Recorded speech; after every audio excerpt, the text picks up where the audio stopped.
बिस्मिल्लाहिर्रहमानिर्रहीम अस्सलाम वालेकुम। Welcome to my YouTube channel. PMS GK का पेपर हो गया, मॉर्निंग बैच भी और इवनिंग बैच भी।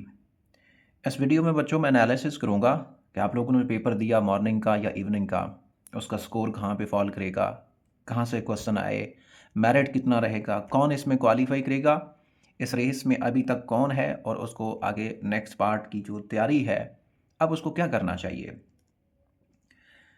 जो क्वेश्चंस मुझे रिसीव हुए मैंने वो बना दिए। कुछ क्वेश्चन इतने जो है ना वो टूटे हुए थे कि उनकी कोई इन्फॉर्मेशन नहीं समझ आ रही थी कि वो उसको मैं किस पार्ट में रखूँ, उसको किस तरह से आपको डिलीवर करूँ। इसलिए तो बाकी क्वेश्चन आप लोग शेयर करेंगे तो कंप्लीट पेपर मैं आप लोगों के सामने ले आऊँगा।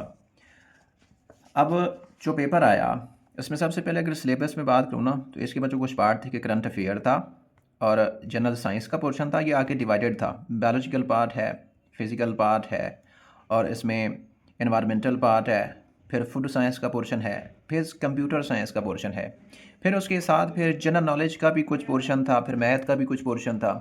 लाइकवाइज मैं अब आपको दिखाऊं तो आपके सामने है, पैरोटिड ग्लैंड का सवाल आपको मिलेगा। ये फिजियोलॉजी है। मैं कुछ एक दो टीचर्स के बच्चों को पढ़ाता हूँ तो मेरे सामने आया तो मैंने इसमें से देख लिया, सीधा सीधा सवाल पूछे हुए थे। अच्छा, कुछ क्वेश्चन काफ़ी डिफ़िकल्ट लेवल पे थे, स्पेसिफिकली जो साइंस का पोर्शन था ना वो बच्चों डिफ़िकल्ट था।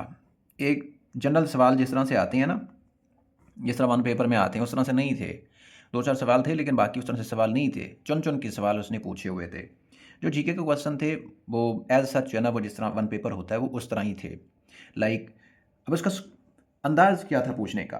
पूछने का अंदाज़ उसका ये था, जिस तरह बच्चों उसने मॉर्निंग में क्वेश्चन पूछे ना, उसी डोमेन में उसने इवनिंग में भी क्वेश्चन पूछे। अगर मॉर्निंग में उसने बुक पूछी tale of two city Charles Dicken की, तो इवनिंग में उसने पूछा नेल्सन मंडेला की किताब क्या है। अच्छा, मॉर्निंग में अगर उसने दिसंबर में से करंट अफेयर उठाया था, तो इवनिंग में भी उसने दिसंबर में से करंट अफेयर उठाया, नवंबर में से उठाया, अक्टूबर में से उठाया। मोस्टली करंट अफेयर्स जो आपको मिले हैं ना, वो यही नवंबर, अक्टूबर, दिसंबर के ज़्यादा मिले हैं, 2025 के current affairs. Basically they are part of Pakistan affair. अब आप में से काफ़ी सारे स्टूडेंट्स ये भी सोचेंगे कि कुछ क्वेश्चन तो पाकिस्तान अफेयर से थे। बच्चों वो भी करंट अफेयर का पार्ट है, ओवरलैप करता है सिलेबस वहाँ से। लाइक वाइज देखो ना, ये पाकिस्तान स्टडीज़ का सिलेबस है, तो यहाँ पे इसने सार्क, ईसीओ, एससीओ ये वाला लिखा हुआ था। अब यहाँ पे देखो करंट अफेयर का सिलेबस है, तो यहाँ पे भी वो चीज़ें मौजूद हैं जिसमें से ईसीओ से पूछा कि कोई मेंबर नहीं है, तो मॉर्निंग में भी सवाल पूछा, इवनिंग में भी सवाल पूछा, पूछा ज़रूर है। ठीक है, तो पेपर से है ना वो दोनों मैं एक ही कैटेगरी की तरह मैं समझूंगा। ये नहीं है कि मॉर्निंग का पेपर बहुत ज़्यादा डिफिकल्ट था तो इवनिंग का जो है ना बड़ा आसान था। दोनों एक ही क्वालिटी के पेपर थे, लेकिन मुश्किल था। ठीक है, इतना आसान नहीं था। तो जिसकी वजह से इसका जो मेरिट है वो बच्चों रहेगा कोई तकरीबन एवरेज के हिसाब से अगर मैं लगाऊँ ना, मैंने बच्चों से पूछा भी है, मैं लास्ट पे में भी आप लोगों को वीडियो में दिखाऊंगा भी सही, 60 to 65 ये इसका मेरिट है। इसमें वो स्टूडेंट भी हैं जो 40 बमुश्किल क्रॉस करेंगे, 45 में भी आएंगे, 50 में भी आएंगे, कोई 70 प्लस भी जाएगा, लेकिन वो रेयर केस है। सो 60 to 65 मार्क्स आ जाना बच्चों, जिस केस रेंज में मार्क्स है ना वो सारे टॉपर्स की रेंज में है। ये पीएमएस का एग्ज़ाम है, ये सिंपल वन पेपर नहीं है। क्योंकि आप जितने भी यहाँ पे टॉपर्स की आप डीएमसी देखो ना, आपका इत्फाक हुआ होगा, आप लोगों को जो है ना वो डीएमसी आती रहती हैं स्टूडेंट्स की। तो जो टॉपर्स होते हैं उसमें क्या होता है कि ऐसे में उनके मार्क्स कितने होते हैं, करीबन 40 के करीब। जीके में उनके मार्क्स कितने होते हैं, यही 40 से 50 के आसपास इस राउंड में।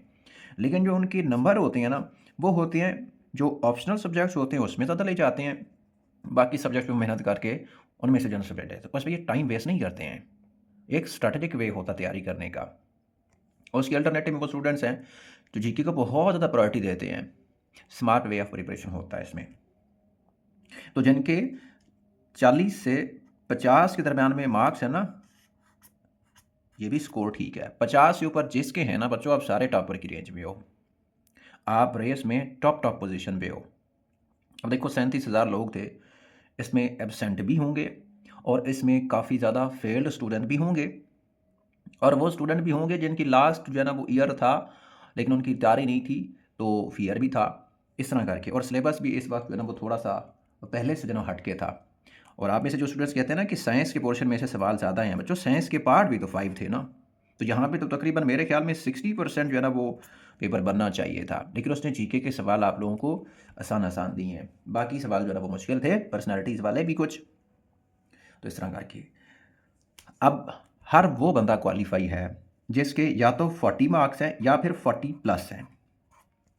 अब कैसे आप लोगों को कैसे पता चलेगा कि आपके 40 आएंगे या नहीं आएंगे, या 40 क्रॉस किए या नहीं किया?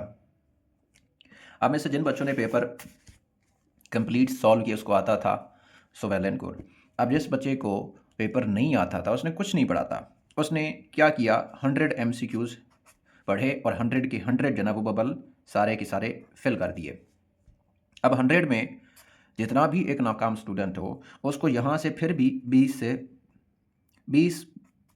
20 या 20 से ज़्यादा कह लो, उसको फिर भी सवाल आते होते हैं।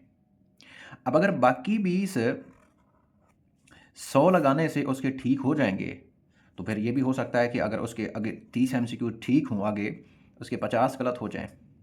तो इस कैटेगरी में अगर ये 30 और 20 50 हो गए, तो इसके 50 ठीक हो गए, 50 गलत हो गए। अब 50 को मल्टीप्लाई 0.25 के साथ करोगे तो ये बनते हैं कोई 12.5 नंबर। अब 50 में से 12.5 निकालोगे तो आप 40 से नीचे हैं, ठीक है, बिलो देन 40 है। तो इसका मतलब है ये स्टूडेंट यहाँ से फेल हो जाएगा, वो आगे कॉम्पीट नहीं कर पाएगा।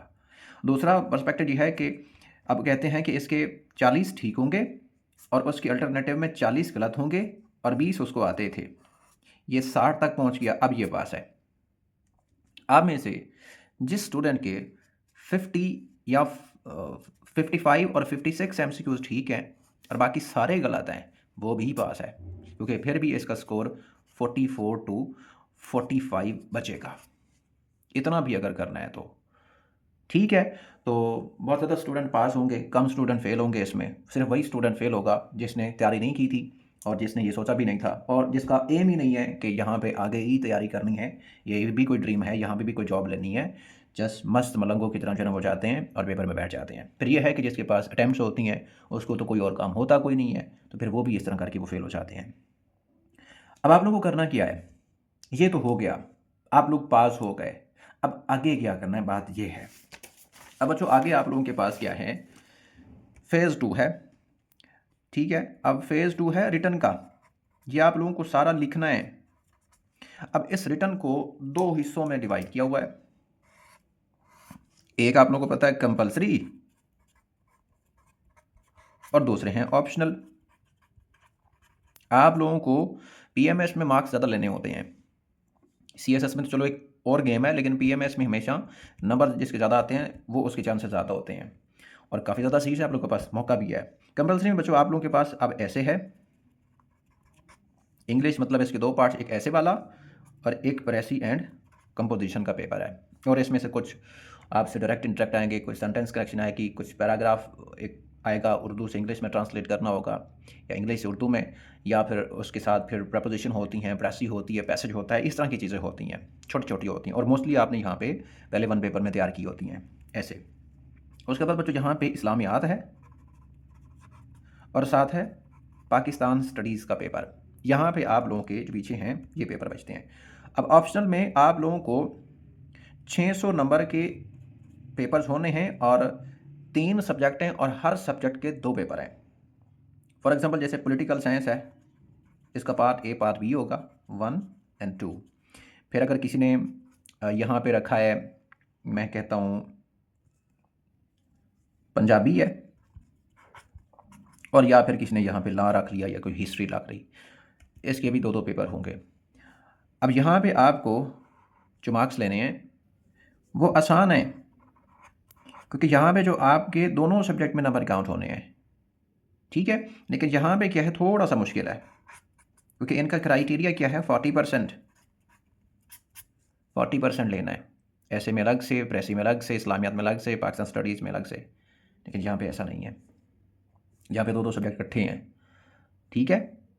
और अब दोनों पार्ट्स में से जो नंबर गेनिंग सब्जेक्ट्स हैं ना बच्चों, वो ये वाले हैं, ये आपको मार्क्स देंगे। यहाँ पे आप मार्क्स ले सकते हैं, यहाँ पे आपको मार्क्स लेना मुश्किल है। यहाँ पे ये होता है मुश्किल कि ये बस पास हो जाएं। इस्लामियात फेलियर रेशो काफ़ी ज़्यादा है। आप लोगों को पीएमएस में ऐसे और उसके बाद आपको जो फेलियर मिलेगा यहाँ पे इस्लामियात में से मिलेगा। यहाँ पे मुश्किल फ़ेल होते हैं, रेयर केस होता है कि यहाँ पे फ़ेल हों। लेकिन यहाँ पे फेलियर रेशो, क्योंकि यहाँ पे आपको जो भी मिलेगा 60 टू 70% फेलियर रेशो यहाँ पे है, 20 टू 30% फेलियर रेशो यहाँ पे है। मतलब जो स्टूडेंट्स फेल हो जाते हैं, पास नहीं कर पाते। अब होता क्या है कि स्टूडेंट इसको फ़ियर लेके इसके ऊपर बहुत ज़्यादा टाइम देते हैं। धड़-धड़ अकेडमी, धड़-धड़ सेशन और धड़-धड़ किताबें। स्मार्ट वर्क करना है बच्चों। ये आप लोगों के पास कोर टारगेट होना चाहिए। यहाँ से आपको नंबर लेने हैं, इनको पास करना है। देखो कैसे, इसको सिर्फ़ आप लोगों ने 40 वाले टारगेट से गुज़ारना है। इसको आप लोगों ने कोशिश करनी है कि 65 टू 70 तक ले जाएँ, मतलब यहाँ पे 60 प्लस जाना है। अगर इस रेंज में आप काउंट करोगे ना, यहाँ पे उर्दू भी होना है बच्चों, और इसको आप यहाँ पे मिला दो। अब देखो, क्योंकि ये भी प्रेसिडेंट कंपोजिशन की तरह से आता है, इसमें छोटा सा एक ऐसे होता है 30 नंबर का, और पैराग्राफ भी होता है, और साथ तलखीस भी होती है। यहाँ पे प्रेसी और यहाँ पे तलखीस, और बाकी सारी चीज़ें इस तरह होती हैं जिस तरह इसमें होती हैं। अब देखो, अगर यहाँ पे आपके हर पेपर में 60 आते हैं, 60 मल्टीप्लाई 6 करो, 36, 360 मार्क्स हो गए। यहाँ पे 40 मल्टीप्लाई 5 करो, 200 नंबर हो गए। यहाँ पे स्कोर कहाँ पे आपका पहुँच गया, 560 पे। अब आप लोगों के 50 अगर आते हैं ना, क्या नाम है, जीके में से, तो आपका 600 प्लस स्कोर चला जाएगा। अब कोशिश करनी है कि आप लोग 650 प्लस ले जाओ, ये आपका टारगेट होना चाहिए। फिर आपके चांसेस बढ़ जाते हैं आपकी रिकमेंडेशन के, क्योंकि इंटरव्यू के बच्चों हैं इस वक्त 300 नंबर। अब 300 में से अगर आपके यहाँ पे 150 आते हैं तो स्कोर कितना बनेगा, 800। ठीक है, चांसेस बढ़ जाएंगे। इसलिए कोशिश ये करनी है कि तैयारी इस तरह से करनी है कि आपके इंटरव्यू के मार्क्स भी बढ़ें साथ। तो यहाँ पे कम से कम 200 प्लस तो जाना चाहिए ना। सो बहरहाल एक डिबेटेबल क्वेश्चन है, तो आपको इनके ऊपर अब काम करना है। अब इनमें से किन किन के ऊपर पहले काम करना है, किन किन के ऊपर बाद में काम करना है, इसको समझने के लिए मैं यहाँ पे एक टाइम पीरियड बनाता हूँ। यह हो गया टाइम पीरियड। ठीक है, यहाँ पे आप इस वक्त मौजूद हैं और फ्यूचर की तरफ आप रवां दवाएँ। ठीक है, यहाँ पे एक सब्जेक्ट इंग्लिश हो गया, इंग्लिश, इसके यहाँ पे दोनों पार्ट्स आएंगे। ठीक है, यहाँ पे उर्दू रख लो, यहाँ पे इस्लामियात हो गया, यहाँ पे मुतालिया हो गया, उसके बाद हो गया यहाँ पे आपका option number 1, option number 2, option number 3। अब ये टाइम पीरियड है जिसका टोटल जो ड्यूरेशन है वो आपके पास इस वक्त 75 डेज़ हैं। वो कैसे, अभी आपका पेपर हुआ है, आगे रमज़ान है, उसमें रिज़ल्ट आएगा नहीं। ठीक है, मार्च में आपका मार्च के एंड पे रिज़ल्ट आएगा, और जो मिड अप्रैल है इसमें जो इस वक्त एक्सपेक्टेड है अभी तक कि इसमें जो है ना पेपर होंगे। अल्लाह करेगा पेपर लेट होंगे, आपकी तैयारी अच्छी हो जाएगी। अब मिड अप्रैल तक लगाओ ना, तो आपके पास इस वक्त भी 75 नहीं बल्कि 80 दिन बनते हैं। फरवरी पूरा, मार्च पूरा, और 5 दिन ये वाले भी। चलो, और फिर भी 75 डेज़ हैं। अब 75 डेज़ में बच्चों आपके पास 11 सब्जेक्ट्स हैं। 11, इन इसको दो काउंट करना है, क्योंकि पार्ट 1 का पेपर अलग है। जितने पेपर होंगे उतने ही सब्जेक्ट्स में बनाऊंगा, आप चाहो तो कम कर सकते हो। अब 11 को यहाँ पे अगर डिवाइड करोगे ना, तो आपके पास 6 पॉइंट कुछ, आप 7 डेज़ लगा लो, 7 दिन बनते हैं पर सब्जेक्ट के। तो इसमें गफलत नहीं करनी है कि ठीक है आज पेपर हो गया जीके का तो आज तो मैं रेस्ट करूँगा, कल मैं कोई टीचर देखूँगा, परसों मैं फ़ी पे करूँगा, और उसके बाद में देखूँगा। जिन बच्चों ने पेपर दिया है, पेपर में अपीयर हो या नहीं हो, अटैम्प्ट आपकी काउंट हो गई है। अगर आपको सेव करनी है तो आपको पेपर पास करना है, ज़ाय करनी है तो आप लोगों की मर्ज़ी है। और इन 75 दिन में आपको जो मेन सबसे पहले सीखना है ना, वो बच्चों है आपकी इंग्लिश। इंग्लिश में आपका मजमून भी है कंप्लीट 100 नंबर का ऐसे, और यहाँ पे दूसरा है आपके छोटे छोटे parts, idioms, phrasal verb, prepositions, ठीक है, डायरेक्ट इनडायरेक्ट, पैसिव वॉइस, और यहाँ पे आपको एंटोनिम भी आपसे पूछे जाते हैं। पीएमएस में इंग्लिश में एंटोनिम आते हैं, आप लोगों को करने हैं। ये उल्टा सा सीन है इसमें थोड़ा सा, पैसेज कंप्रीहेंशन। और अच्छा, अब आप क्या करोगे, यहाँ पे इंग्लिश ऐसे को हफ्ते पे नहीं रखना कि मैं हफ्ते में एक बार करूँगी या एक बार करूँगा। यहाँ पे आपके पास बच्चों है डेली वाला सीन। अब टाइम डिवाइड कर लो कि आधा आप एक दिन में कंपलसरी पढ़ने हैं, आधा ऑप्शनल पढ़ने हैं। ऑप्शनल में एक सब्जेक्ट सेलेक्ट करो, जो भी आपके जो आप लोगों ने रखे हुए हैं, किसी एक को पकड़ो, और उसके सबसे पहले तो जो पास पेपर्स को देखना है। पास पेपर से आपको क्या मिलेगा, आपको उसका एनालिसिस मिलेगा कि चैप्टर्स कौन से इंपॉर्टेंट है, उन चैप्टर्स में आगे क्वेश्चन कौन से इंपॉर्टेंट है। अगर लास्ट आप 10 ईयर्स के पास पेपर्स में से क्वेश्चन उठा के कवर कर लेते हो अच्छी तरह से, आपका फिर भी पेपर पास यहाँ पे पास हो जाएगा, क्योंकि आपको लेने हैं नंबर। तो आपको वो चैप्टर्स हाईलाइट करके सबसे पहले तो वो वाले इंपॉर्टेंट चैप्टर्स आप लोगों ने घोल के पी जाने हैं। अच्छा, और पीएमएस में या सीएसएस में जो क्रैमिंग है ना बच्चों, मैं 50% रखूँगा इसको। 50% आप क्रैमिंग से पास करोगे। भाई जब क्रैम नहीं करोगे तो कंटेंट तो ज़हन में होगा नहीं, याद तो कुछ होगा नहीं, तो इतनी तो ब्रेनस्टॉर्मिंग भी पेपर में नहीं हो सकती, इतना तो टाइम ही नहीं होता है कि आप सारा पेपर ही ब्रेनस्टॉर्म करके लिख दो। क्रैम करना है, याद करना है। याद करना ही असल में तैयारी होती है। कंसेप्ट आपको पता चल जाएगा, सारा कुछ पता चल जाएगा, ये प्लाटो कौन थे, ये अरिस्टोटल कौन थे, ये सारा कुछ पता हर बंदे को पता है, लेकिन अंदर क्या है वो याद करना है आप लोगों को। इसको ऑप्शनल को आप लोगों को अच्छी तरह से रटा मारना है, आराम सुकून से आपके नंबर आ जाएंगे। सीएसएस की तरह यहाँ पे गेम नहीं है, यहाँ पे अच्छे नंबर आ जाते हैं। और आप लोगों ने रखना है कि 7 दिन हैं एक पार्ट के लिए। इसका मतलब है कि आपके पास यहाँ पे ऑप्शनल में 14 दिन हो गए एक सब्जेक्ट के लिए, उसके दोनों पार्ट्स को कवर करने के लिए आसानी से कवर हो जाएंगे। अब इन 14 दिनों को आप लोगों ने इस तरह से डिवाइड करना है कि 14 दिन में वो किताब याद भी करनी है, उसकी रिवीजन भी करनी है, उसके टेस्ट भी सॉल्व करने हैं, पास पेपर भी कवर करने हैं। ये आप लोगों ने बीच में से टाइम निकालना है। यकीन मानिए जब 2 किताबें आप एक इधर से किधर से कर लोगे ना, क्योंकि इधर भी मैं बताता हूँ, तो आपका बर्डन ऐसे सॉल्व होना शुरू हो जाएगा, आपकी इंड्योरेंस बढ़ना स्टार्ट हो जाएगी, आपको अच्छा लगेगा। इधर से आप इंग्लिश रोज़ करोगे, रोज़ाना। अब ये वाला काम नहीं करना कि 5 ईडियम याद कर लिए, 5 फ्रेजल वर्ब याद कर लिए, 5 प्रेपोजिशन याद कर लिए। No no no no no no, जो आपके पास लिस्ट है उसको कंप्लीट करना है। चाहे आपसे 1 दिन में कवर होती है, चाहे आप 2 दिन में कवर करते हो, थोड़ा थोड़ा टाइम निकालो, उसको पूरा याद करोगे। वोकैबुलरी के पीछे अपना टाइम ज़ाया नहीं करना। एंटोनिम जो है ना वो नहीं पता होता कि किस तरह के आते हैं, उसके ऊपर टाइम ज़ाया नहीं करना। बस पास पेपर वाले कवर कर लो जो पीएमएस में आए हुए हैं कोई 20-25 साल के, उसमें से आपके 2-3-4 लग जाएंगे। ठीक है, यहाँ पे ऐसे भी आप लोगों को ज़रूर रोज़ काम करना पड़ेगा। अब ऐसे के लिए उसने 5-7 टॉपिक से दिए हैं आप लोगों को सिलेबस के अंदर। बच्चों उसने कहा है कि social issues, political issues, economic issues, environmental issue, उसके अंदर फिर उसने आगे एजुकेशन और इस तरह के कुछ टॉपिक्स दिए हुए हैं। बस उन्हीं को आप लोगों को कवर करना है, और वो आपके यहाँ ऑप्शनल में भी कवर हो जाएंगे, पाकिस्तान अफेयर के अंदर भी आधे कवर हो जाएंगे। ठीक है, तो इतना मुश्किल नहीं है। आप लोगों को सिर्फ उतना तैयार करना है जितना आप बस 2 घंटे के अंदर इंग्लिश ऐसे लिख सको। क्योंकि उसने सीधा-सीधा कहा हुआ है कि 1500 से 1600 वर्ड लिखने होते हैं एनालिटिकल टाइप का ऐसे। अगर वो कोई और तरह का टॉपिक देता है, आपके पास टॉपिक्स भी डिफरेंट तरह के काफ़ी सारे होंगे।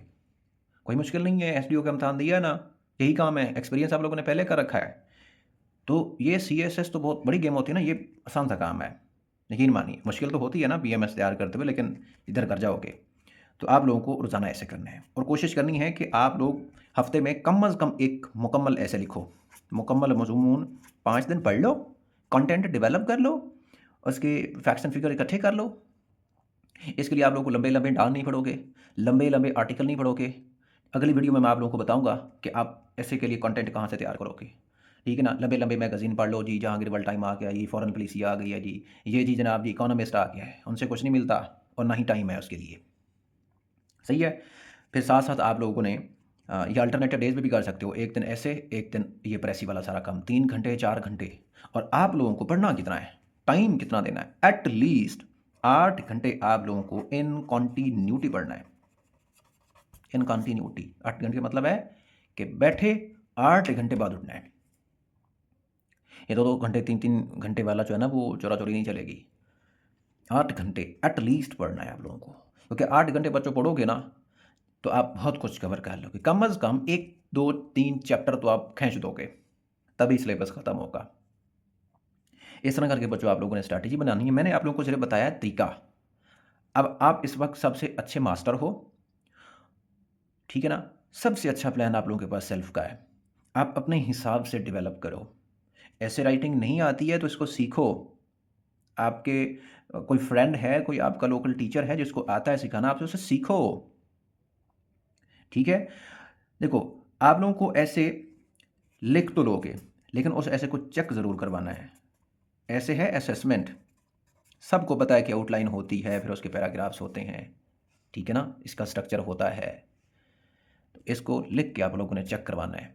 ताकि एक बार एक ऐसे आपका चेक हुआ, उसमें आपकी 15 से 20 मिस्टेक्स निकली, वो आप दूसरा ऐसे फिर लिखा, फिर वो 15 से 20 तो नहीं होगी ना, फिर जो नहीं होंगी वो 4-5 ऐसे के बाद कंप्लीट आपका ऐसे एरर फ्री होना स्टार्ट हो जाएगा। इसके लिए ज़रूरी नहीं है कि आप लोगों के पास बहुत अच्छी वाली वोकैब्युलरी हो, अच्छी वाली ग्रामर हो, कैम्ब्रिज की तरह बोलते हो, ऑक्सफोर्ड की तरह लिखते हो, कोई ज़रूरी नहीं है।